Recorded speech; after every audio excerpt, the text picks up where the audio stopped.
All right, welcome back to OpenLine. We're discussing a very important topic affecting Tennessee communities, and that is the opioid crisis. I want to get to the lines because I know people have been waiting. I believe we have Wayne. Wayne, is that you?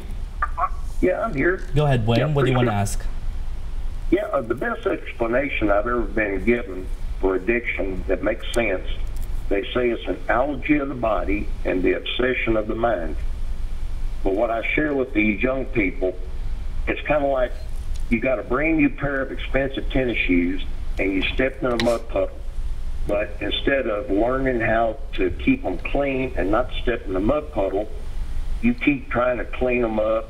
And what you need to do is replace them with a new pair. And that's what you do when you go into a rehab facility. But it has to be long-term to where you have the support to where when you decide you want to slip or you think you can get away with it, you got somebody backing you up saying, I dare you.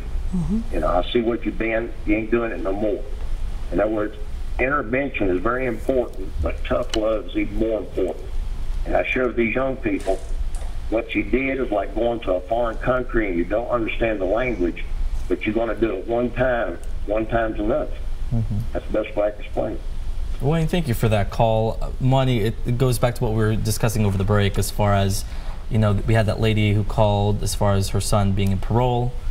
Just the fact that community, again, making sure the support is there regardless of how many times someone falls down. Absolutely, and thank you, Wayne, for your call. You know, change is uncomfortable, and sometimes people that when we're dealing with people dealing with individuals who need help, sometimes that lifestyle is more comfortable to them, so sometimes the uncomfortableness of going to a treatment program or going to a recovery program or reaching out to someone that they know is going to remove them from that environment that they've become used to. The environment that they become used to, that makes them retreat, run away, go away, because number one, that stigma that's associated with people who suffer from addiction and mental health issues drives people to not want to get help because they fear they're going to be judged. All right, let's go now to, I believe we have Mike. Hey Mike, thanks for calling. What's your question? Yes, I was hesitant to make a call, but I just wanted to commend the show and commend the panel. And I'm the father of the patient that Debbie had talked about last night that they took in. And I just want to thank God for that facility, for being there for this patient at that time. They was at their wits' end. They didn't know what they was going to do or where they was going to go. And when she mentioned no insurance, that is where we need to pour the money into the people that cannot afford to get help and get the grants that we need to help these young people get their lives back together. And I just want to thank Debbie again for the organization that she runs.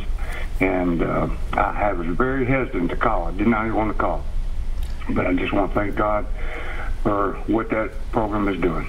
Well, thank you guys very much for airing this on Channel 5. Thank you. Mike, actually thank you for calling. That's just another example. And that's why we're here. You know, that was one that was relatively easy to be able to get into services. I wish I could say that they were all that easy to get into services.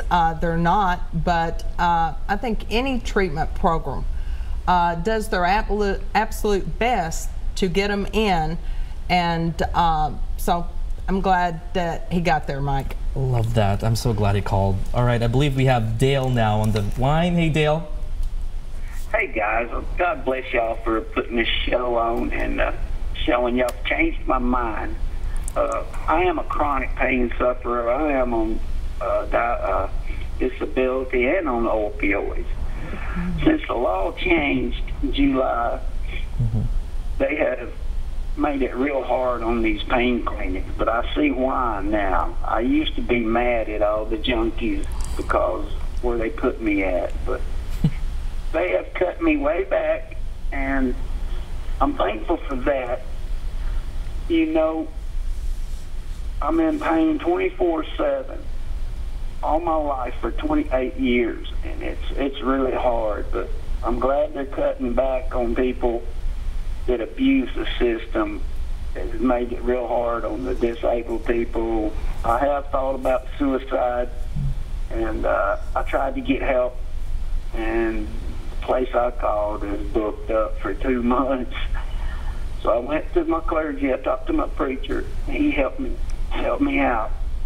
And I just want to say thank y'all for changing my mind. And I can't go any lower right now. I'm going into counseling Thursday with 2 doctors to talk about this. And there's nothing else they can do for me, but thank you so much, and I'll get off the line so somebody else can talk. Dale, thank you for that. I know he's not the only one in that same position. No, it's not. No. What can you say to someone like that? He seems like he is taking the appropriate steps surrounding the new laws and regulations. And I think that's what you have to do. We have clients who will come into detox who are have gotten addicted because of chronic pain issues and because of the changes. And so I know our medical director tries to work with the other doctors that may be the prescribing doctors to try to find something that will meet the needs of that individual. And so it's doing what he did, talking with doctors, looking at what those avenues are, and again, reaching out to the community.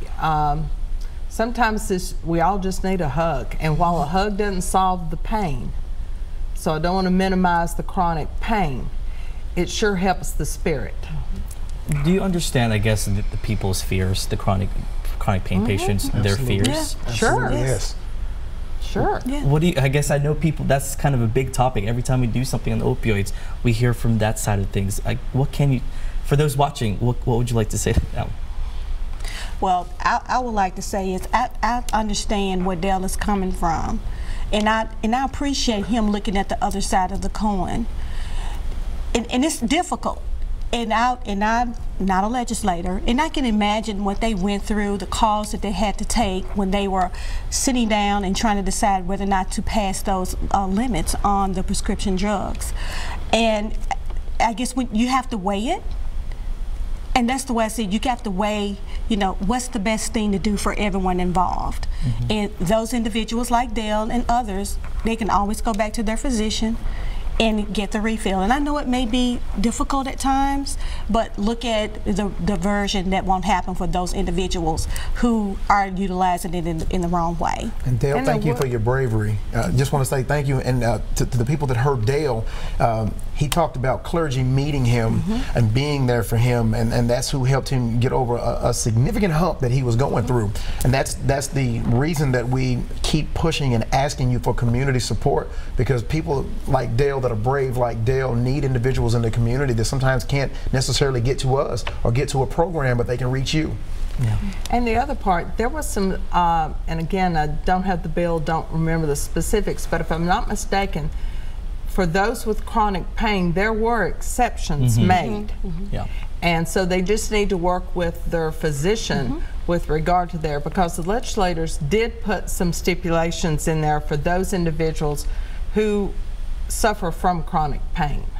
It's that extra step. It's that extra step. All right, I know we do have more calls on the line, so we'll be back after this break.